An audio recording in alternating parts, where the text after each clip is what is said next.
भ्रष्टाचार के खिलाफ मैं लड़ाई लड़ रहा हूँ। वहाँ पे मेरी माता जी का रजिस्टर्ड फर्म है, जिस बीमारी की वजह से मैं उस काम को देख सुन रहा हूँ। वहाँ पे हमारे करीबन 5 काम हैं, जिसका एप्लीकेशन भी हमने दे दिया है 15 दिन पहले।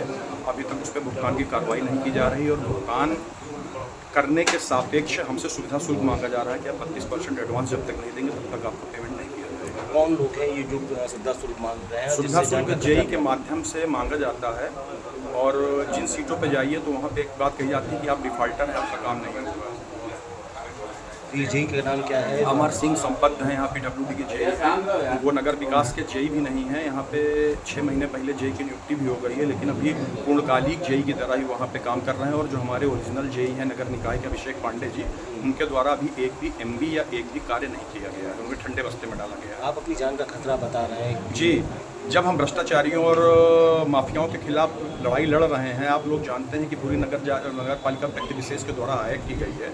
अगर हम उसके खिलाफ ये बात कह रहे हैं तो स्वाभाविक रूप से है, हमें मौखिक रूप से कई बार धमकी दी गई है कि अगर आप इस आवाज़ को बुलंद करेंगे या आप सुविधा शुल्क नहीं देंगे तो हम आपके कामों को देखेंगे, हम आपको तरह तरह से वो करेंगे और समय अगर आएगा और अगर चलेगा तो आपके जान माल का भी नुकसान होगा। लगभग कितनी करोड़ का आपका ये है? हमारा आज की डेट में 45 लाख से 50 लाख के बीच में भुगतान है और करीबन ये मान के चलिए कि 70-80 लाख रुपए के काम हमारे अभी लेटेस्ट 2 दिन पहले ओपन हुए हैं, जो कि हमने कंपटीशन के माध्यम से लिया है। कितने दिनों से ठेकेदारी कर रहे हैं? हम विगत 18 सालों से नगर पालिका परिषद फतेहपुर में रजिस्टर्ड ठेकेदार है मेरी माता जी। किस नाम से फर्म है? SR इंटरप्राइजेज के नाम से मेरी फर्म रजिस्टर्ड है। क्या चाह रहे हैं? हम सीधे यही चाह रहे हैं कि हमें न्याय दिया जाए। जहां एक और उत्तर प्रदेश की योगी आदित्यनाथ जी के नेतृत्व वाली सरकार भ्रष्टाचार मुक्त एवं माफिया मुक्त शासन का दावा करती है, वहीं उत्तर प्रदेश में फतेहपुर नगर पालिका है, यहाँ पे पूरी तरह से भ्रष्टाचार में व्याप्त है। तथा कथित लोग ही हर विभागों में ठेकेदारी कर रहे हैं।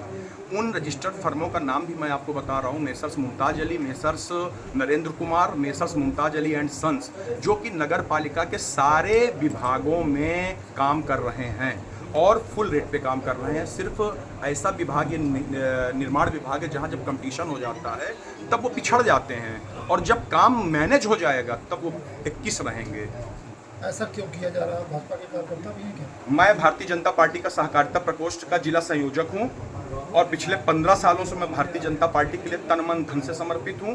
मेरा एक जुर्म मात्र ये है कि जब भी चुनाव आता है तब मैं उसमें बढ़ चढ़ के भारतीय जनता पार्टी के प्रत्याशियों के साथ कंधे से कंधा मिला के चलता हूं। चाहे वो 2017 का अर्चना जी का चुनाव रहा हो, चाहे 2022 का विक्रम सिंह जी का चुनाव रहा हो, चाहे 2023 का प्रमोद द्विवेदी जी का चुनाव क्या लग रहा है कि मतलब उस जगह पे भाजपा के लोगों को कार्य नहीं दिया जा रहा है? सपा के लोगों भाई साहब, मैं तो भारतीय जनता पार्टी का कार्यकर्ता हूं, मैं तो यही आरोप लगाता हूं। बाकी जिसके ऊपर जो बीत रही है वो आपको बताएगा। मैं पूरी तरह से प्रताड़ित किया जा रहा हूं विगत 8 सालों से। आपने अवैध नियुक्तियों की बात भी कही है। अवैध नियुक्तियों की बात नहीं की है, अवैध रूप से वहां पे बैठे हुए लोग हैं जिनका पटल नहीं परिवर्तन हो रहा है। आखिर कौन सा ऐसा है कि अकाउंट सेक्शन पे 3 जात विशेष के ही लोग वहां पे बैठा ले गए हैं?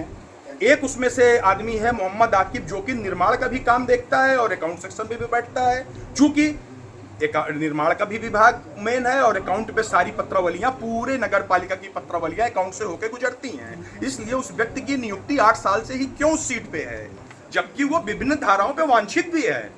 उसको पता करा लिया जाए वो विभिन्न धाराओं में वांछित है। आखिर ऐसी कौन सी मजबूरी है कि जो भैया पटल नहीं बदला जा रहा है? वहां पे हिंदुओं को कोई भी अच्छी सीट नहीं दी जाती है, वहां पे अच्छी सीटों पे मुस्लिम ही स्थापित है, वहां पे मुस्लिम ही सारी संस्थाओं पे काम करता है। लाइट के कामों पे आप पता करिएगा क्यों जी भाई साहब। आप आज मीडिया से मुखातिब होकर के आप अपनी शिकायतें, अपनी बातें, अपनी पीड़ा आप बयां कर रहे हैं, इसके पहले आपने ये सब चीजें जिलाधिकारी के समक्ष क्यों नहीं रखी? भाई साहब, आपकी बात पे पूरी तरह सत्यता है। अगर आपको न्याय मिलेगा तो जिलाधिकारी स्तर से जी आपकी बात पे पूरी तरह सत्यता है। आज अब ये कह लीजिए कि थोड़ी सी हमारी पारिवारिक परिस्थिति ऐसी है, या आप कह